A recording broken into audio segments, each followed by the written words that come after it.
So in other videos, I talk about what awakening is. What we're talking about when we talk about enlightenment is the identification of ourselves with being.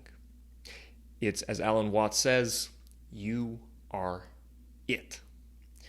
Instead of just identifying as, oh, I am this body, I am this name, I am this persona, realizing, oh, wait, I am far more than that. I am this world. I am this universe. I am everything, and everything is me. And that is the fundamental realization of awakening. But there's a question that comes up. When you not only reach this state, but reach a stable awakening, which is not just a momentary glimpse of this truth, but a real opening and a realization that, oh, I can't go back to looking at the world any differently. I can't go back to looking at myself as separate from the rest of reality. I have to now live my life with this knowledge that I am everything and everything is me, that I am being.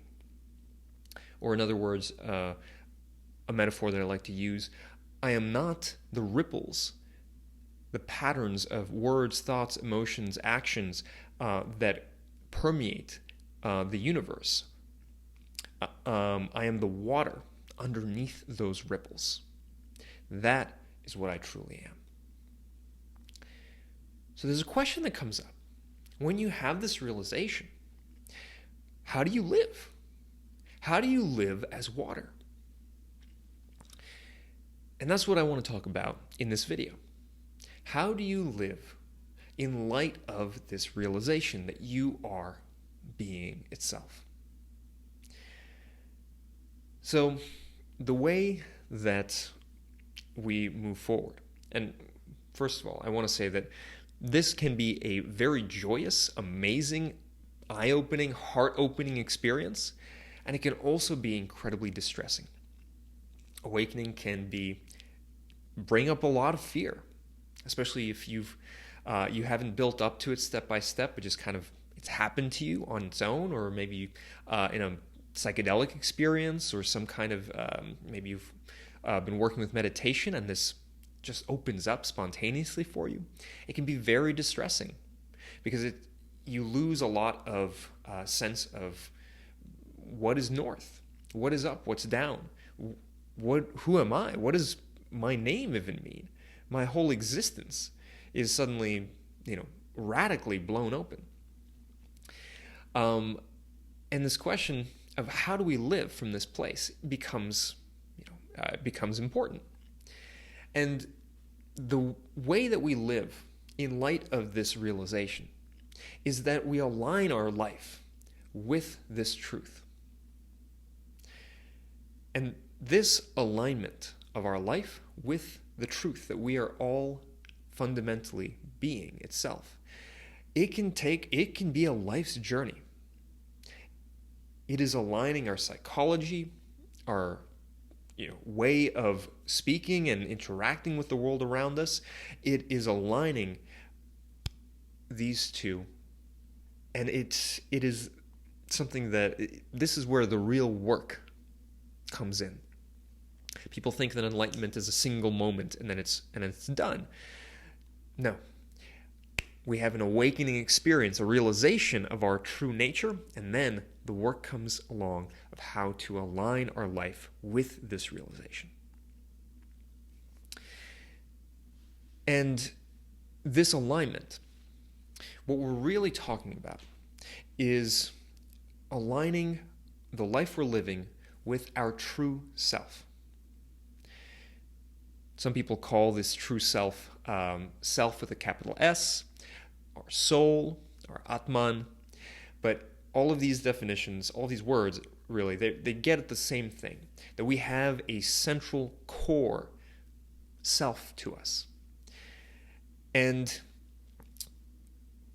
this is the part of us that is our unique expression in this world. So Buddhism, for example, there's an important note here. Buddhism talks about the fact that we don't have a changeless self. And this is true. Think about the ripples on the lake again. We are these ripples, these patterns on the surface of reality. Now, these ripples, our name, our body, our thoughts, our emotions, beliefs, all of that is going to eventually disperse across this lake and disappear. So everything that we typically associate with our self is impermanent. What is not impermanent is the water, the being beneath that. That's just that those ripples pass through. So what Buddhism is talking about when it says we don't have a self, we don't have a permanent self, is that it says we're not the ripples. That's not who we are. We are the water beneath. But when I talk about, and when others talk about a core self, a soul, an Atman, what we're talking about is the way in which the world has brought our particular wave, our particular pattern of ripples into being. You and me may be the same fundamental water underneath it all.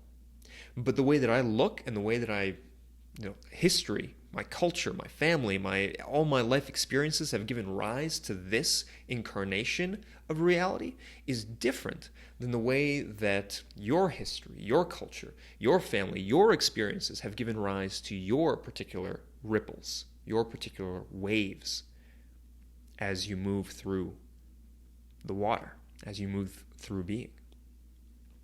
So underneath it all, we are the same being. But your expression of it and my expression of it are unique. And when I talk about aligning our life with our true self, it's aligning the way that we live our life, our jobs, our friends, our community, how we act, how we speak, with what we have deep inside of us. Something that I like to call our soul image. This is what we feel we truly are meant to be doing, our true pattern in this life, in this body, in this incarnation, as it aligns with the truth of our being. Now, how does this actually work? How do we bring any of this into our life in a practical way? Very simply, what it means to live out our soul image, to become our true self, it's to use our gifts in service of others. In other words, to use our gifts, our gold, our genius, in service of the world. And in doing that, not only does it bring us a sense of joy and empowerment to feel that we are doing the thing, fulfilling our purpose, using our potential in this world, but we are doing it for the right reasons. We are doing it in service. We are doing it in love. And we are also doing it in full understanding that we are the water. We may have our own particular ripples, our own particular song, tune, but ultimately we are the water. And who we are gifting all of our gifts to, doing this service for, is really ourselves. Because you are me, and I am you, at the ground of being. It's being giving its gifts to being. And when we do this, when we live our life by giving the best of ourselves, our gifts that we were born with, that we learned, that came with this incarnation, when we give that gift out to others and out to the world, we feel empowered. We feel like we are on track. We feel like we're living our purpose. And so, how do we do this? How do we know that we're giving our gifts?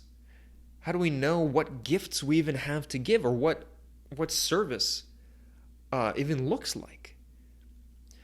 The way we know is very simple. It's by following our joy. When we follow our joy, or rather when we give our gifts, when we embody our gifts, whether it's talking and inspiring others, or painting and creating works of art, music, film, or helping others, whether it's in a hospital or as a healer or just in your family. When we use our gifts for connection, for inspiration, for creation, when we use them, we feel joy. We feel amazing. And our whole body, our whole emotional system is actually, it's kind of like a compass, like an emotional guidance system, where when we are on track, we are in alignment with our true self and expressing our gifts to the world, we feel joy. Bing, bing, bing. Yes, right on, straight ahead. When we veer off of that, we start to feel not so good. And we can feel not so good in one way, or we can feel not so good in the other. And a lot of the emotions we feel, anger, depression, sadness, jealousy, a lot of these emotions, really all they are is our body and our mind and our whole system telling us that something's not right here. We are off track. We are not in joy. We are not in alignment with our true self. So this is where that expression comes from. Follow your bliss. It's has this reputation for being a little bit surface level. Some people stick their nose up at it, but there's really a lot of deep wisdom in that. When we follow our bliss, when we follow our joy, and we do it honestly, not to escape our responsibilities, but really to follow our deepest responsibility, which is to bring out the gifts and gold that we have within us out into the world. We are living the wisest possible life.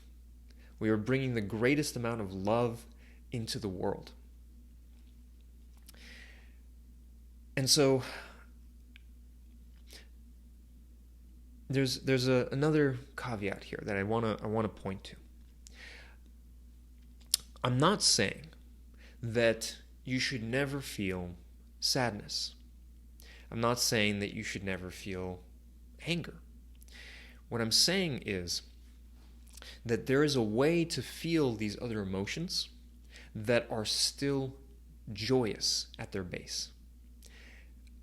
Let me explain. When somebody passes away, when we lose someone, whether it's losing a friend, they move away, or we lose somebody to death. Yes, that is a sad thing. And we can cry tears and we can grieve and let that energy move through us. But at the same time, if we are in alignment with our true self and with the truth of our being, we also know deep down that this is the way that the world works.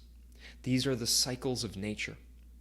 Everything that comes into being has its time on this earth, and it passes away from being. And it is not so much that being is destroyed, but simply the ripples hit the shore. And the energy and the forms of that particular incarnation, that person had, it's time for them to take on new forms. And so we can cry, we can grieve, and we should in all due respect to this life, to this being that we loved. And at the same time, we can do it with a deeper joy, knowing that this is part of the cycle of life, and that our time too will come. And when it does, to meet that with joy. Anger. We can set our boundaries with anger and do it joyously. Say, no, I've drawn the line. I know what is true for me, and I'm going to follow that truth, follow that path. And say no with anger, with that red energy, but with a deeper joy behind it. Expressing something that's true and standing up for it. So there's a way of expressing and living all of the emotions that we have with a deeper joy within them. Knowing and feeling that this is in alignment with not only our true selves, our true incarnation, but also the truth of the one being that we all are. So, when we live in joy, we follow and give expression to our gifts. And when we use our gifts in service of others, not only does that give love to others, that gives love back to ourselves. And living in this place of joy, we start to attract. We start to attract others to us. When people see that we are living joyously, like I want to have some of what that person's having. I want what she's got. We start to attract people to us when we live from this place of joy. And if you're looking for, a lot of people are looking for love, for relationships, good friends, good community, good romantic relationships. The easiest way to bring those into your life is to live from this place of joy. Because when you live fully, giving expression to your gifts, your talents, your purpose, you feel good about yourself. You feel powerful in yourself. But also they look at you, others, and they say, wow, yeah, I see that person's light. They're shining, they're glowing. I want some of that. So, living from a place of joy, it attracts others to us naturally. And not only that, it's also productive. In this society, we're all about productivity, right? And there's usually a voice in the back of our heads that says, well, but is this practical? Is this going to help me do my work? Can I make money with this? Is this, all of these protective thoughts? And these are important thoughts. The living requires these practicalities. But joy allows us to do all of our work, to live our life more effectively, more efficiently, because we can live and work in flow. We enter into what psychologists call flow state, where we are joyously doing our work. We feel usually there needs to be a little bit of a challenge to it as well. It has to be full presence, full attention, but also a sense of, oh, I've got this. Watch me dance. Watch me do this. You'll see. And it is a joyous expression of our talents, of our abilities in the world. When we live in that place, we live in flow. And that is living in the zone. That's living totally present, totally on your game. And you've probably felt it in your life. You probably know what that feels like. Following our joy, doing the things that we love and that are an expression of our love to others, brings us into this flow state and allows us to to do whatever it is we need to do from a place of joy, from a place of ease, efficiency, excellence. So there's a lot that I've packed into this video. I just want to recap. How do you live when you realize that you are being itself? You are the water, not the ripples. You live by aligning your life with this truth. And you do that by giving unique expression. You're giving full expression to your unique incarnation, your particular ripples, and the gifts that you have, giving them in service to others. And when we do this, when we give our gifts in service, we feel this joy, this love, and we feel ultimately empowered about our circumstances. We feel like we are no longer being pushed around by the world, but we are taking control of our circumstance and living the life that we are meant to live. And the easiest way to do this is to follow our joy. Follow our emotional guidance system, which lets us know when we are in alignment with this truth and when we are not. And when we're not, we feel it. It's like when you're working a job that you know deep down is not the thing that you should be doing. It feels like it's draining you, it is a waste of time, and you just know that you need to be doing something else. It is an existential, angst thing that's just letting you know deep down you are not in alignment with your joy. You need to bring it in alignment. So thank these feelings for showing up, because they're letting you know that you're not in alignment. When we are living in joy, we attract others to us, we work in a state of flow, and life just becomes easy. It becomes so much easier. Now, there's one last thing that I forgot to mention, and it's important to mention.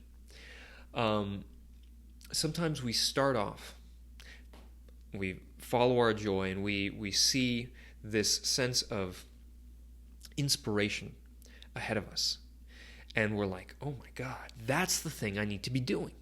That is what my joy is telling me, that I need to use my gifts to start this company. I need to quit my job and start that. And we go towards it, and something happens. Something tends to happen where we lose steam, we start to doubt, we start to run into challenges.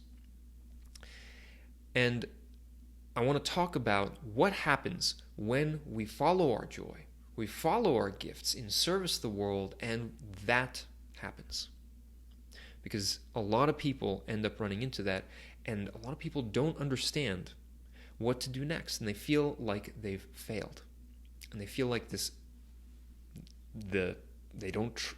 stop trusting their own intuition and this spiritual guidance that they've received. They stop trusting it because they weren't told what to expect and what to do when that challenge comes. So, since this is an important topic and I want to give it the time that it deserves, I'm going to do another video after this one where I talk about what to do when it's time to actually start manifesting and creating that life that feels true and joyous. What do you do? And what do you do when you run into challenge? Thank you so much for listening, and I'll see you in the next video.